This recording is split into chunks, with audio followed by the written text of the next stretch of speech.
14장 6절입니다. 신약성경 171페이지. 우리 다 찾으셨으면 함께 한 목소리로 합독하십니다. 예수께서 이르시되 내가 곧 길이요 진리요 생명이니 나로 말미암지 않고는 아버지께로 올 자가 없느니라. 아멘.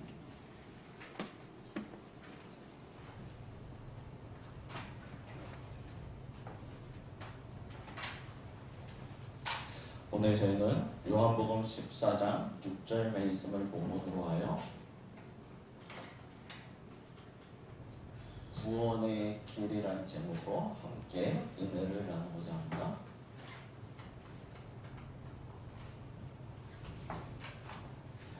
길.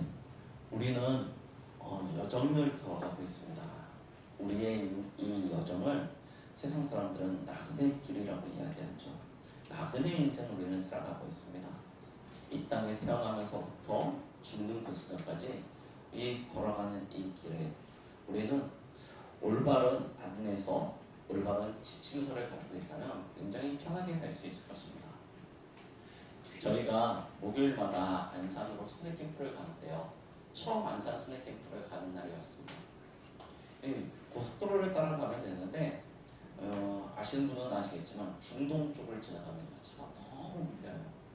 그래서 내비게이션이 그 지방도로를 안내해 주더라고요. 계양 쪽에서 내려가가지고 부천 시내를 가로질러 가는 이 길을 가르쳐 주는 거예요. 그래가지고 그 부천 시내 길로 이렇게 쭉 가는데요.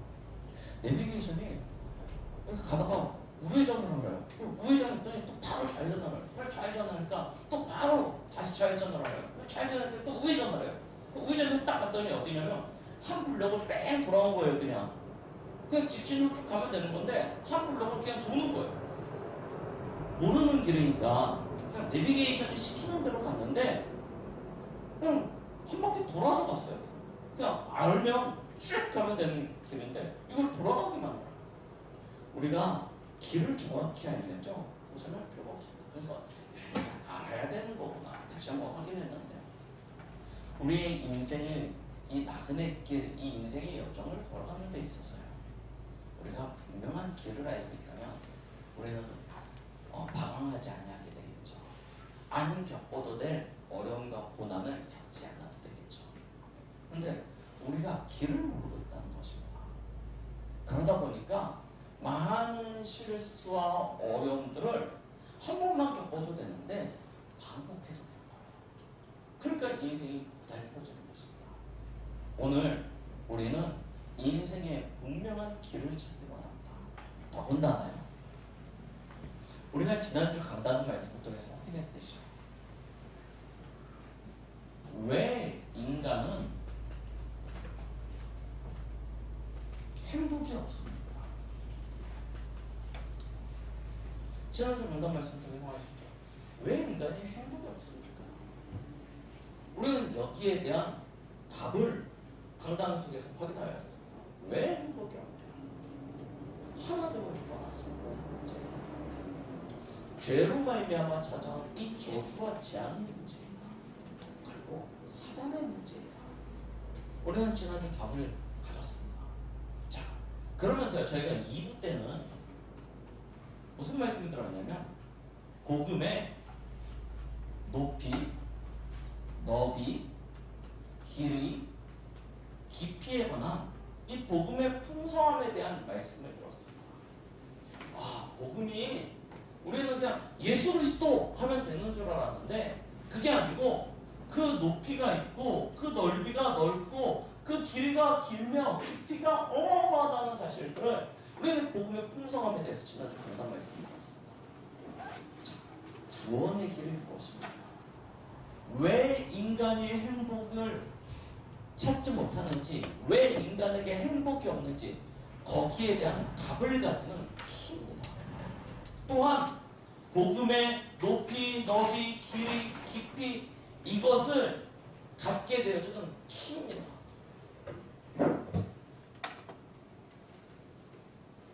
열쇠죠. 구원의 길은 단순히 우리가 죽으면 천국 가는 것이구나 이것이 아닙니다. 이거는 가장 기본이고요. 거기에 하나님께서 우리 인생의 이 여정 속에 주시는 분명한 답을 그걸 우리는 발견하는 것입니다.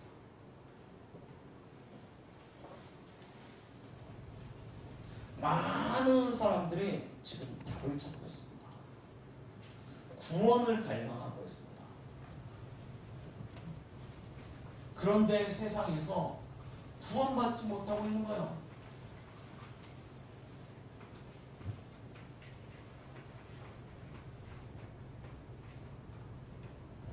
여러분, 삶이 많이 고달프다고 이야기하고 있습니다. 굉장히 어렵다고 이야기하고 있습니다. 지금 우리가 살아가면서 겪게 되어지는 자녀 문제, 부부 문제, 어떤 가문과 어떤 친인척 간의 갈등, 직장의 어떤 불안, 그리고 미래에 대한 두려움, 경제 문제, 건강 문제, 우리 앞에 많은 문제들이 부딪히고 있습니다. 계속 부딪히고 있습니다. 거기에 사람들은 답을 얻기를 원하고 있습니다. 더 이상 그렇게 어려움을 겪지 않고, 더 이상 그렇게 갈등을 겪지 않고, 그런 문제 속에서 시들리지 않냐고 진짜 구원받기를 원하고 있습니다. 그런데 구원이 있습니까? 구원을 찾았습니다. 성경에 누가복음 16장 19절로 31절, 예수님은 한 부자를 예화로 들어서요, 우리의 인생을 보여주고 계십니다. 이 부자는요, 태어날 때부터 이미 성공자, 이미 성공할 수밖에 없는 그런 배경을 가지고 태어났어요. 그리고 열심히 수고하고 노력한 끝에 더 많은 부를 축적했죠. 그것을 가지고 매일 잔치하면서 살았습니다. 이게 행복인 줄 알았어요. 태어날 때부터 남들과 다른 배경에서 태어나요. 요즘 단어로 얘기하면 금수저를 물고 태어난다고 그러죠. 금수저로 태어났어요. 그러면서 이 가지고 있는 배경을 가지고 쫙 했더니 더 많은 부와 더 많은 명예와 더 많은 성공을 갖는 것입니다. 그리고 그것들을 누리는 거예요.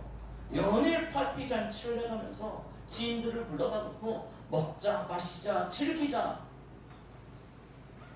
그리고 그것이 인생의 행복이라고 생각했습니다. 그런데요, 그 결과는 어떻습니까? 행복인 줄 알았는데 그 끝은요, 심판이 있고 지옥이 기다리고 있었어요. 이게 인생의 모습이라니까요. 끝에 무엇이 있냐? 마지막이 무엇이 있냐? 심판과 지옥이 기다리고 있는 거예요. 그래서 거기서 뭐합니까? 성경에 기록되어진 대로 슬피 울며 이를 갈리라 말씀하신 것처럼요, 고통 속에서 슬퍼하고 후회하게 되는 것입니다. 어두운 가운데 저 지옥으로 내쫓겨져서 거기서 계속 되어지는 영원한 고통과 그 어려움들을 겪게 되어지는 것이죠. 왜 그렇습니까? 아니, 모두가 성공하고 싶은 그 자리에 올라서서 많은 부를 축적하고 그것을 누리면서 살아가는데 왜 인생이 행복하지 않습니까? 왜 그 결과는 비참합니까? 많은 사람들이 이 문제를 해결해 보려고요, 사람들은 노력합니다. 우리가 지금 살아가고 있는 이 많은 풍요로움들, 과학의 발전, 의학의 발전, 문화와 문명의 발전, 여기서 답을 찾아봅니다. 더 발전하면, 우리가 더 풍요로워지면 인생이 이런 굴레 속에서 벗어날 수 있을까? 그런데 과거를 돌아보고 지금을 보니까요, 그리고 미래를 보니까 그렇지 않을 것 같아요. 그럴 것이란 확신이 없습니다. 그래서 근본적인 철학적인 질문들을 해보는 것입니다. 인간이 뭐냐? 인간에게 왜 행복이 없느냐? 이 문제를 가지고요, 고대로부터 지금까지 많은 철학가들과 사상가들이 질문을 던지고 거기에 나름대로 답을 던져봤습니다. 그런데요, 답이 없어요. 그래서 대안으로 이제 수많은 종교들이 일어나가지고요, 각자의 이론과 논리를 가지고요, 사람들을 설득하기 시작합니다. 그런데 그 종교를 가지고 인생이 답을 가집니까? 여러분들은 교회 열심히 다녀봤죠? 열심히 교회 다니면서 답을 얻었습니까? 저는 교회 열심히 다니면서 답을 못 얻었어요. 교회 열심히 다녀봤더니 괴로움이 더하고요, 이 번뇌가 더해집니다. 사실은요, 저기 산에 올라가 앉아있는 우리 스님들 저랑 비슷할 거예요. 열심히 하면 답을 얻을 것 같은데 답이 안 나요. 괴로움이 더하고요, 근심이 많아지고요, 번뇌가 심해집니다. 왜 그럴까 하는 거예요. 아니, 분명히 성경적으로 보면, 아니, 부처님이 이야기했다는 그 경전을 읽어보면 될 것 같거든요. 근데 일평생 노력해도 답이 안 나요. 왜 그럴까요? 하나님이 그렇게 하시는 거예요. 그게 창세기 3장의 저주입니다. 사람들이 이걸 몰라요. 누구만 이야기하고 있습니까? 성경에서만 그 이유를 말하고 있습니다. 왜 인간은 행복이 없느냐? 왜 인간은 이렇게 수고하고 노력하는데 답을 찾지 못하느냐? 왜 방황할 수밖에 없느냐? 성경은요, 분명히 이야기하고 있습니다. 뭐라고요? 이 문제는 네 잘못이 아니라는 거예요. 너 때문에 일어난 일도 아니고, 네 부모님 때문에 일어난 일도 아니고, 이 사회적인 어떤 법이나 테두리의 문제가 아니고, 이 땅의 모든 문제의 근원은 하나님을 떠난 데서부터 왔다. 하나님의 형상으로 창조되어진 인간이 하나님을 떠나니까 하나님의 축복을 잃어버리고 저주 가운데 빠져서 온 문제다. 성경은 분명히 이야기하고 있습니다. 로마서 3장 23절. 하나님이 먹지 말라는 그 선악을 따먹은 그 결과 모든 사람이 죄를 범하였으며 하나님의 영광이 이루지 못한다. 그때부터요, 인생은요, 고통 가운데 빠지게 되어진 것입니다.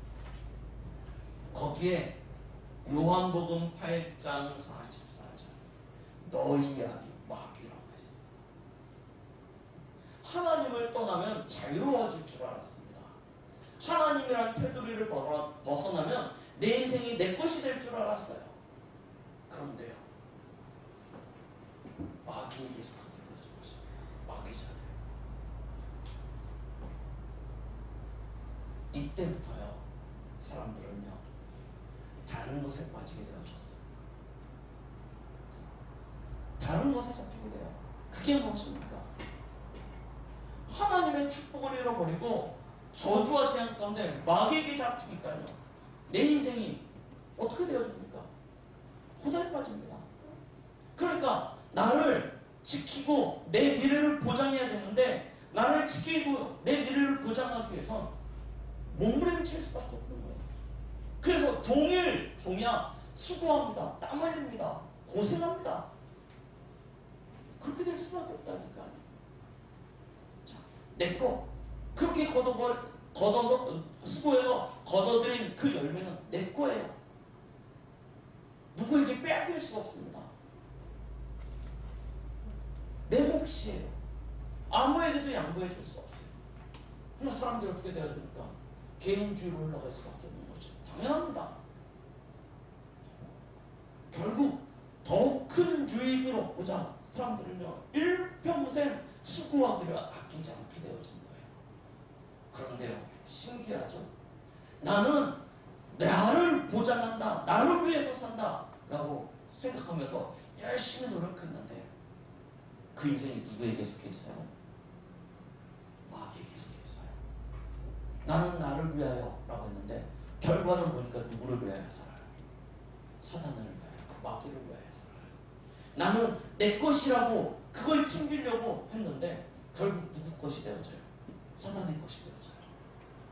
내 유익, 내 성공이라고 생각했는데 그 끝은요, 마귀가 영광을 받아요. 완전 마귀에게 잡힌 인생이 되는 것입니다.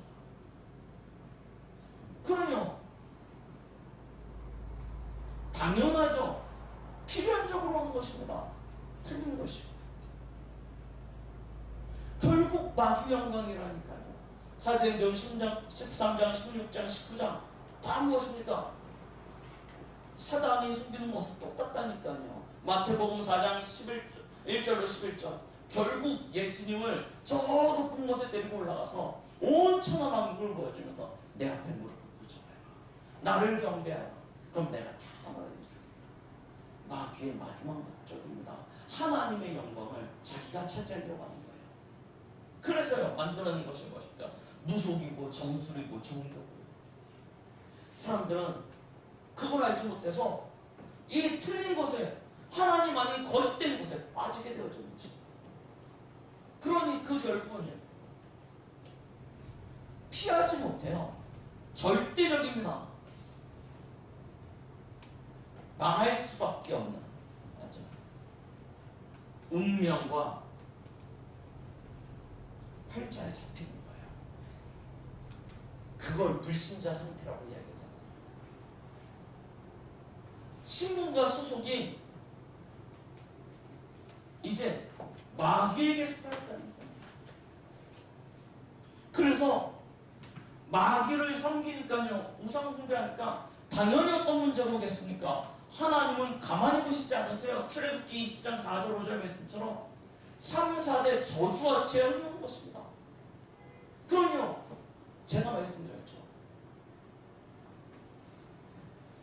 이 복음 없이요, 예수 그리스도 없이요, 진짜 충성되게 열심히 헌신하면서 교회를 다녔는데요, 해결되어지지 않아요. 뭐가요? 수고하고 무거운 짐이요. 마태복음 11장 28절, 이 수고하고 무거운 짐이 벗겨져야 되는데 안 벗겨져요. 그러면 정신문제 올 수밖에 없는 것입니다. 해보시라니까요.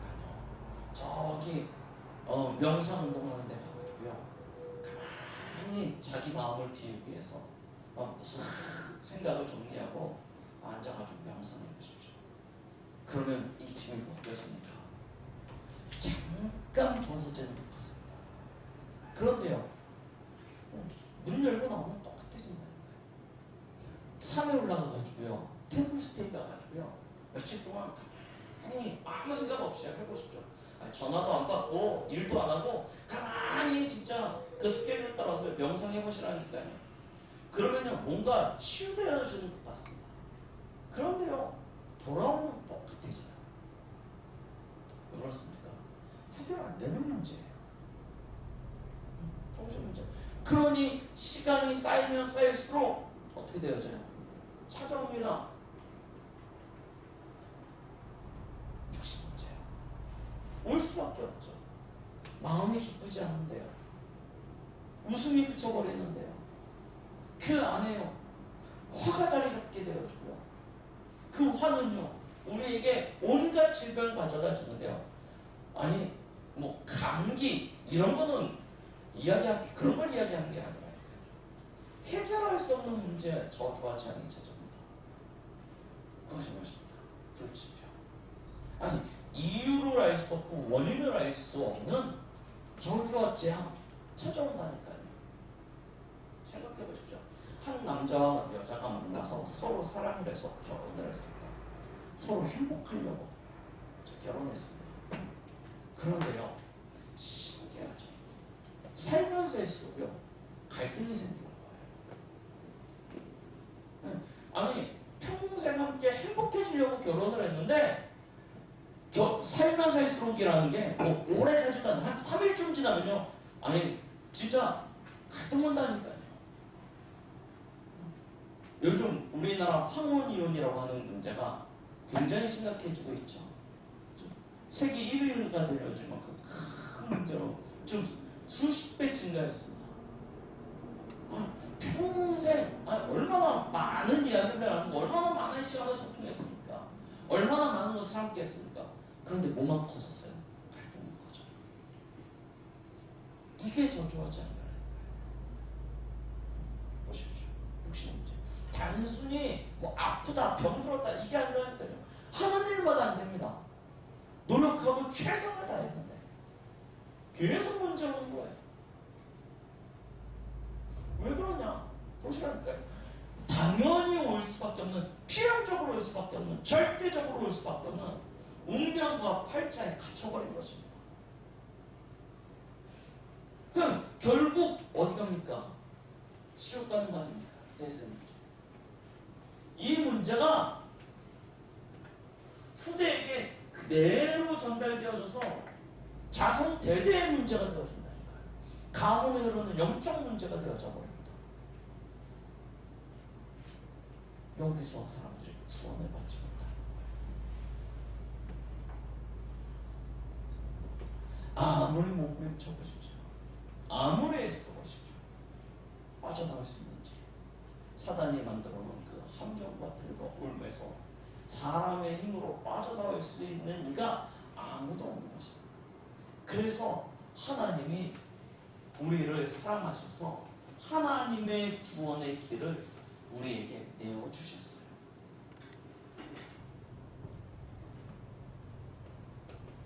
하나님은 하나님의 방법으로 세상을 구원하시기로 작정하신 것입니다. 내가 원하는 것이 아니에요. 사실 우리 보고 한 10억쯤 내서 구원받아라 그러면요, 어떤 명확한 구원의 어떤 이정표가 있으니까요, 사람들은 구원받기 위해 10억을 열심히 모아서 헌금할 것입니다. 그러면 구원받았다는 증표 딱 주어주면 구원받았나 보다. 그렇게 알 수 있다면 얼마나 편하겠습니까? 그런데 세상의 방법이 아니고요, 하나님은 하나님의 방법으로 세상을 구원하시기를 기뻐하셨습니다. 왜 하나님의 방법이어야 합니까? 이 땅의 모든 문제가 하나님을 떠난 데서 온 문제이기 때문입니다. 그런데 그 하나님을 다시 만나려 해도 아까 로마서 3장 23절 하나님의 영광에 이르지 못하는 상태가 되어졌어요. 아니 그거는 아담과 하와의 문제 아닙니까? 라고 생각하실 수도 있습니다. 그런데요, 이 창세기 3장 1절로 6절의 이 문제는 아담과 하와의 문제가 아니라 로마서 5장 12절 말씀을 보니까요, 그러므로 한 사람으로 말미암아, 여기서 이야기하는 한 사람은 누굽니까? 아담을 이야기하는 것입니다. 그 한 사람으로 말미암아 죄가 세상에 들어오고 죄로 말미암아 사망이 들어왔나니 이와 같이 모든 사람이 죄를 지었으므로 사망이 모든 사람에게 이르렀느니라 이야기하고 있습니다. 한 사람의 범죄는 모든 사람의 범죄함이 되었습니다. 그래서 그 한 사람의 죄로 말미암아 온 사망은 모든 사람을 사망에 이르게 만드는 결과를 가지고 왔습니다. 왜 그렇습니까? 아담은 인류의 대표로 하나님과 계약을 체결한 것입니다. 그 대표 되어진 아담이 하나님과의 계약을 어기고 범죄한 것은 모든 사람의 범죄함이 되어진 것이죠. 그래서 아담의 후손은 이 운명팔자, 이 함정틀 올무에서 빠져나올 수 있는 방법이 없게 되어져 버린 거예요. 하나님을 알 수도 없고 하나님을 만날 수도 없고 하나님을 찾을 수도 없는 상태가 되어져 버렸습니다. 깨달을 수도 없는 상태가 되어져 버렸어요. 그래서 하나님이 새로운 방법을 여신 것입니다. 세상 사람들이 보기에는, 특히 공부 많이 하고 훌륭하고 똑똑한 사람들이 보기에는 전혀 객관적, 합리적, 사실적, 과학적이지 않은 방법이에요. 그게 무엇입니까? 창세기 3장 25절 여자의 후손입니다.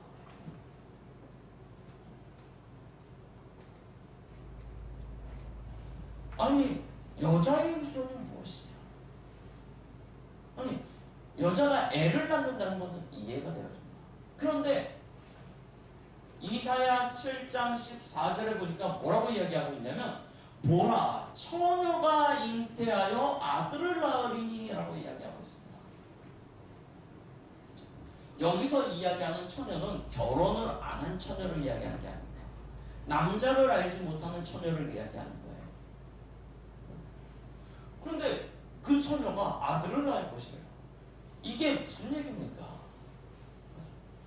콩으로 메주를 쓴다. 이해가 되지 않습니까? 그런데 팥으로 메주를 쓴다. 이해가 할 수 없는 이야기죠. 아니 어떻게 남자를 알지 못하는 아가씨 처녀가 아들을 낳을 수 있겠습니까? 불가능해요.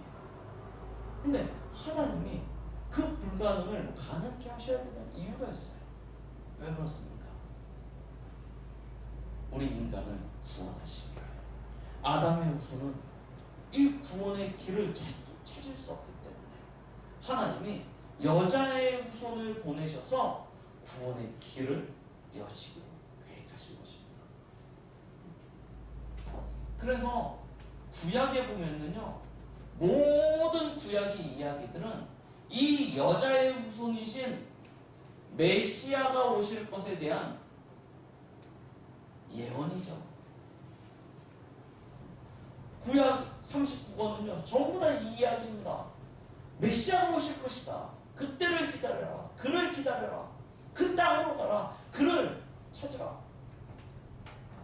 전부 다 그 이야기예요. 그리고 그 예언의 성취로 오신 분이 누구십니까? 바로 예수님이십니다. 아담의 후손이 아닌 여자의 후손으로 이 땅에 오신 분. 그는 누구십니까? 빌립보서 2장 6절입니다. 그는 하나님의 본체시라고 이야기하고 있습니다. 하나님의 본체세요. 마가복음 1장 1절에 보니까 하나님의 아들 예수 그리스도라고 표현하고 계십니다. 하나님의 아들이세요. 요한복음 1장 1절로 4절에 보니까 그는 누구십니까?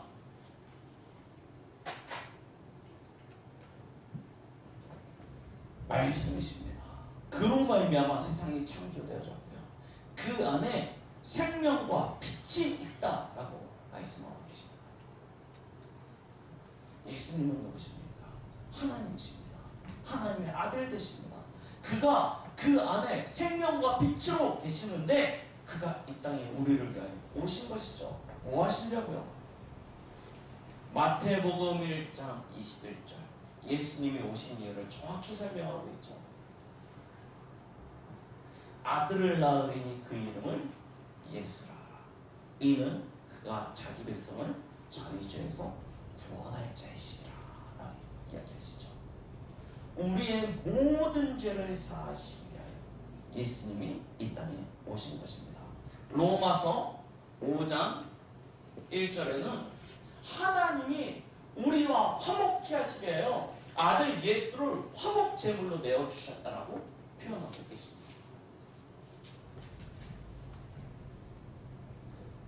그는 이 일을 감당하기 위하여 요한복음 1장 29절 하나님의 어린 양으로 세상 죄를 짊어지고 이 땅에 오셨습니다. 그리고 요한복음 19장 30절 십자가의 그 완전한 제사로 말미암아 우리 인생의 모든 죄와 허물을 다 해결하셨는 줄 믿으시기 바랍니다. 그래서 우리는 예수님을 특별한 이름으로 호칭으로 부르죠. 그것이 무엇입니까? 그리스도예요. 그리스도입니다. 그리스도란 뜻은 기름 부음 받은 자라는 뜻을 가지고 있죠. 왜 예수님을 기름 부음 받은 자라고 이야기하십니까? 그가 이 땅에 오셔서 행하신 세 가지의 직분의 일 때문입니다. 그 직분의 일은 무엇입니까? 하나님 떠난 우리 인생에 오늘 저희가 읽었던 요한복음 14장 6절 하나님 만나는 길이 되어주시는 참 선지자가 되어주셨어요.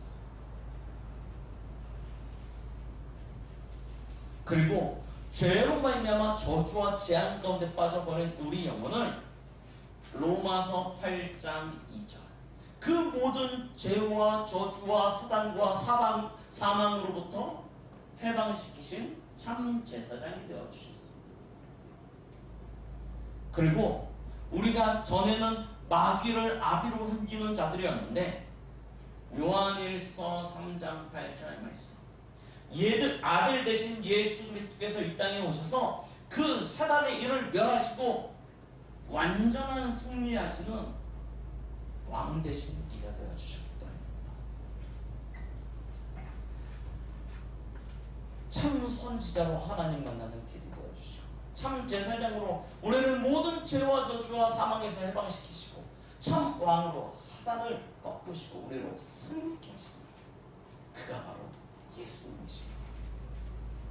그 예수님이 십자가에서 그리스도의 이 일을 온전히 담당하시고 말미암아 우리의 모든 죄가 우리의 모든 허물이 우리의 모든 고난이 우리의 모든 아픔이 다 끝났는 줄 믿으시기 바랍니다.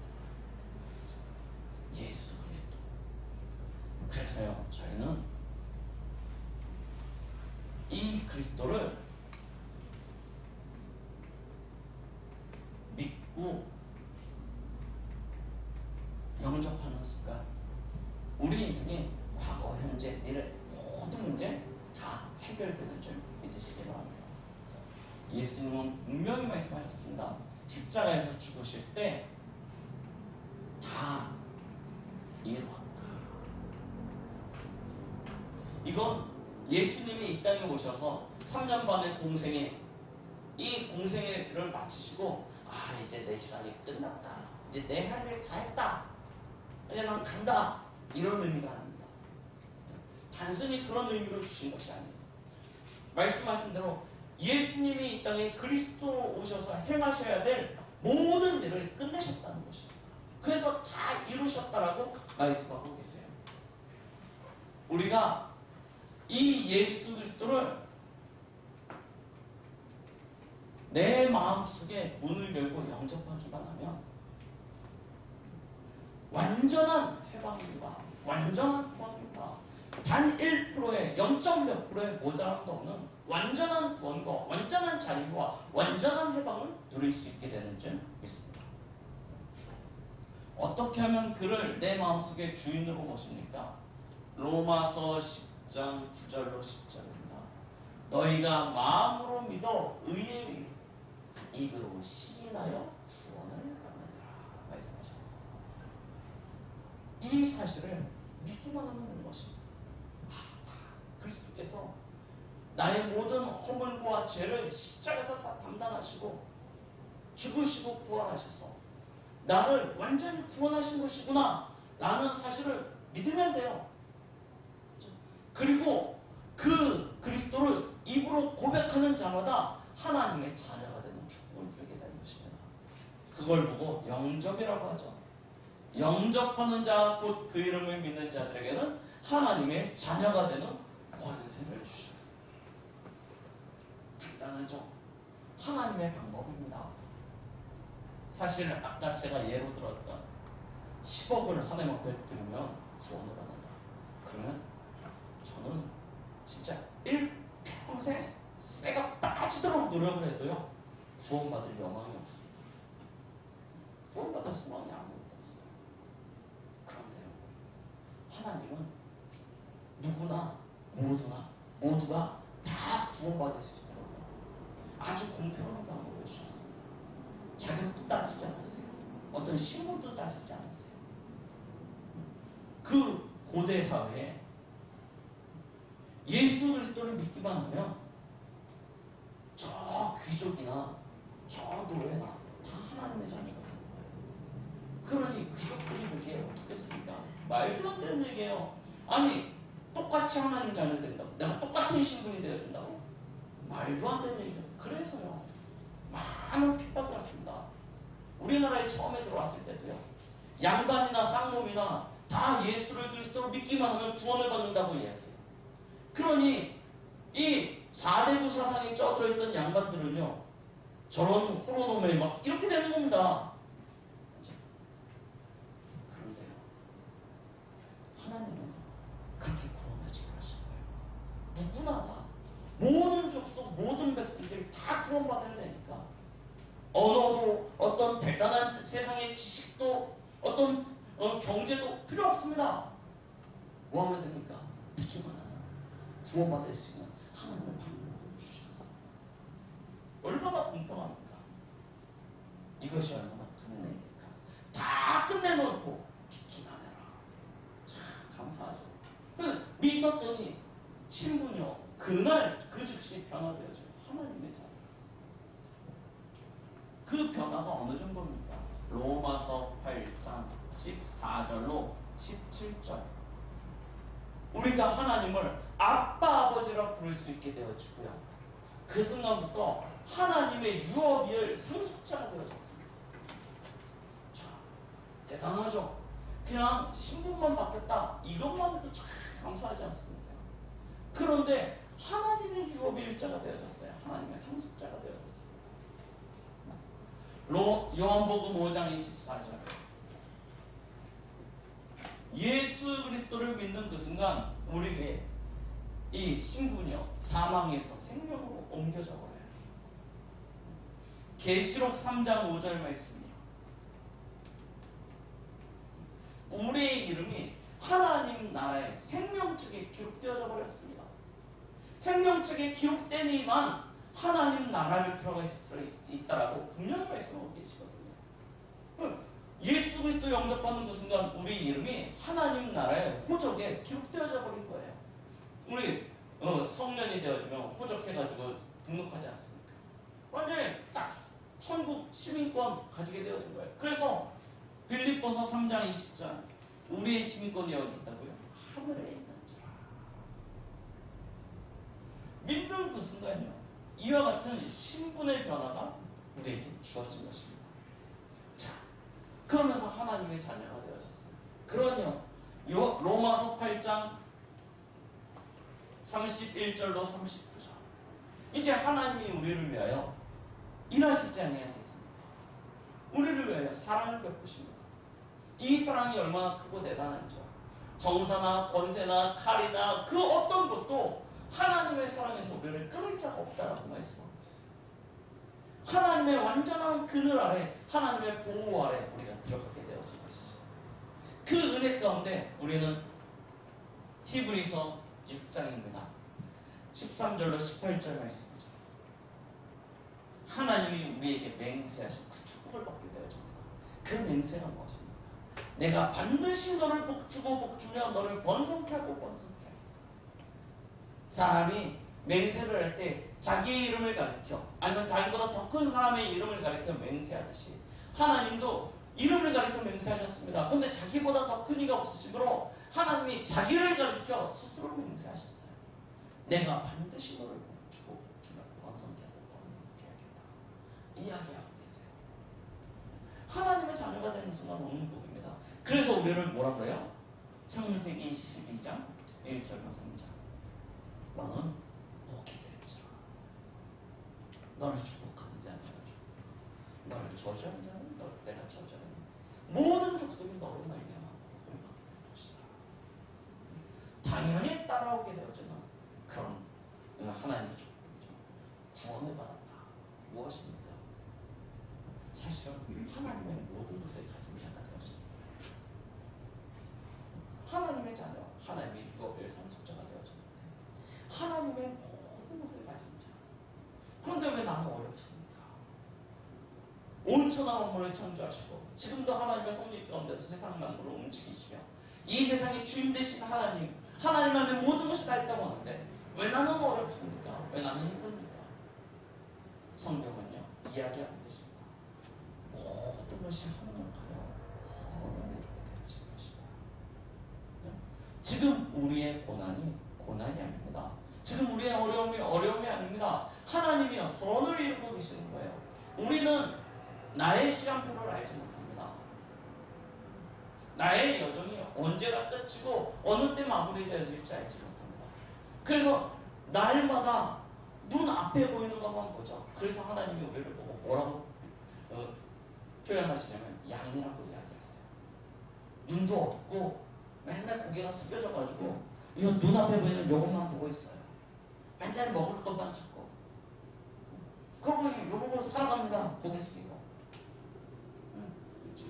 멀리서 짐승이 와도 알아채지도 못하고요. 맹수가 찾아와도 알아채지도 못하고요. 앞에 낭떠러지가 있는지 절벽이 있는지 보지도 못하고요. 그냥 고개 숙이고 눈앞에 보는 것만 보면서 쫓아다니는 그런 인생이에요. 그래서 우리에게 무엇이 필요해요? 목자가 필요한 거다. 양은요 반드시 목자가 필요해요. 목자가 지켜줘야 되는 거예요. 하나님이 우리 인생에 목자가 되어주십니다. 양 같은 우리 인생에 목자가 되어주셔서요 우리를 푸른 초장으로 쉴만한 물가 인도해 주시고 때때로 우리가 어쩔 수 없이 사망의 음침한 골짜기를 지나갈 때도 있습니다. 그러나 그때도 우리가 두려워하지 않을 것은 쥐의 지팡이와 막대기가 나를 지키시는 것입니다. 하나님이 우리를 위하여 일하시고 계십니다. 이 사실은 분명합니다. 그래서 우리는 이제부터 혹시 어려움이 찾아옵니까? 여러분들 앞에 고난이 왔습니까?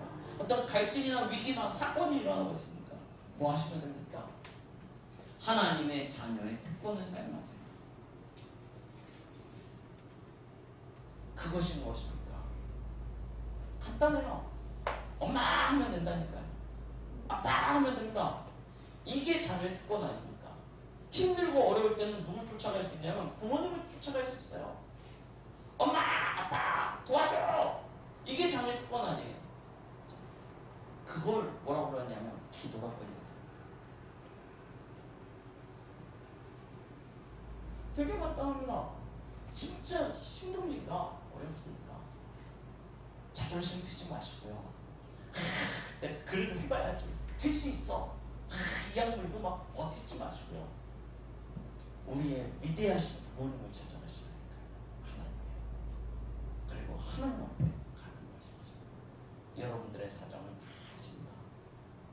모르는 것 같지만 다 알고 계십니다. 나는 스스로 내가 잘 감췄어. 절대 모를 거야. 하나님은 다 알고 계십니다. 그럼 뭐 하십니까? 가세요. 가셨어요. 하나님 앞에 요구하세요. 하나님 앞에 기도하세요.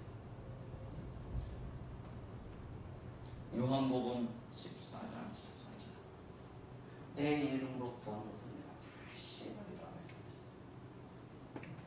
요한복음 16장 24절 너희가 이전까지는 구하지 않으니까 구하라. 그럼 받으리니 너희 입을 주문하라 말씀하고 계십니다.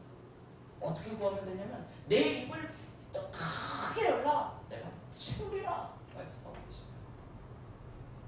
하나님 앞에서 구하기를 주저하지 마십시오. 여러분들이 하나님 앞에 간구하는 그 시간에 하나님은 성삼위 하나님께서 우리를 위하여 일하십니다.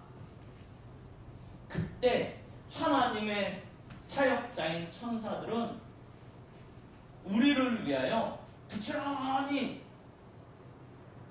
돕게 되는 것입니다. 그러니 당연히 사단의 세력은 결박되어져 있습니다. 그러면 우리에게 하나님의 나라가 임재되어져 있는 것입니다. 모든 문제 끝이에요. 그 순간 완전 해결입니다. 여러분들의 작은 능력, 그 작은 배경, 그걸 의지하지 마십시오. 여러분들이 가지고 있는 그 작은 지식, 힘, 그걸 의지해가지고 막 자존심 내서가면서 하나님 할 수 있어요. 하나님 내가 해볼 거예요. 그러지 마시니까요. 그 수준이 언제냐? 우리 예언이만 할 때. 할 거야! 내가 할 거야! 이런 수준이에요. 진짜요. 빨리 자녀들의 축복을 수준 보십니다. 하나님께서 우리를 주시고 계십니다. 구원의 기능과 단순히 천국 가자 이 이야기가 아닙니다. 여러분들의 인생의 모든 문제의 기회가 과거 끝났습니다. 여러분들의 미래 완전히 하나님의 나라로 보장되어졌습니다. 오늘 하나님이 여러분들을 위하여 일하시고 계십니다. 그래서 과거, 현재, 미래 모든 문제 해결이라고 말씀하는 것입니다. 이 한 주간에 진짜 예수 그리스도로 여러분들의 인생에 대한 답을 발견하고 그것을 체험하며 거기에 대한 결론을 가지게 되는 그런 축복의 한 주간이 되시기를 예수 그리스도의 이름으로 축원드리겠습니다. 기도합니다. 하나님 아버지 감사드립니다.